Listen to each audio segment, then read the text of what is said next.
Roger Federer eased past Jack Sock in 2 sets on the opening day of the ATP World Tour Finals on Sunday, then calmed concerns about the playing future of the absent champion, Andy Murray, an upbeat view in sharp contrast to gloomy prognoses by Tim Henman and Andrew Castle.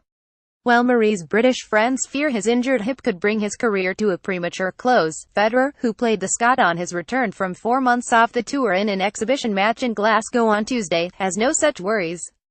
Considering he has been totally out of the spotlight, it was a brave move for him to put himself out there. "Give it a go," said Federer, who had just beaten Sock 64-76-4.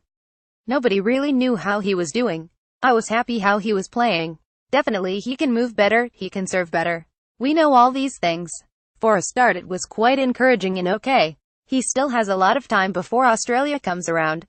Only he knows at what level he wants to return to competition.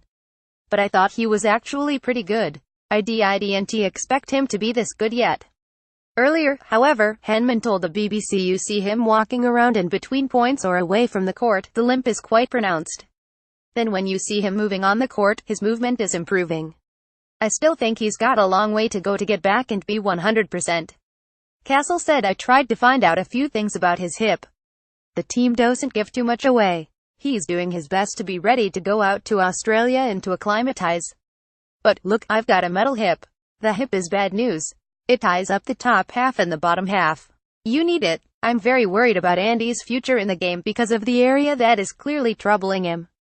Fingers crossed he will be able to come back." Federer, meanwhile, began his pursuit of a 7th title here in impressive style. There were a few mishits, some dazzling winners, and the result that many among the 20,000 fans present were hoping for against Sock, the American underdog who had to win the final in Paris last week to make the final 8 here. "It was really just a matter of trying to keep the ball in play," Federer said afterwards of the challenge of defusing Sock's rocket-like serves after soaking up 11 aces. "It's always a struggle early in a tournament. After a while you're just happy to hit some good strokes."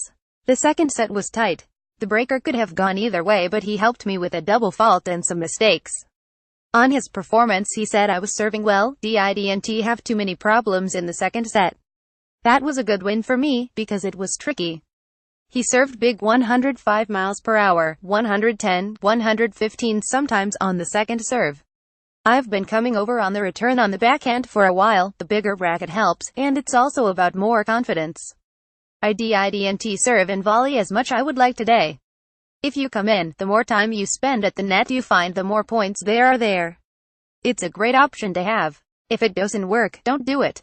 The first set came briefly to life in the 6th game when Federer butchered a routine volley at the net on game point, distracted possibly by the American turning his back and showing him his backside.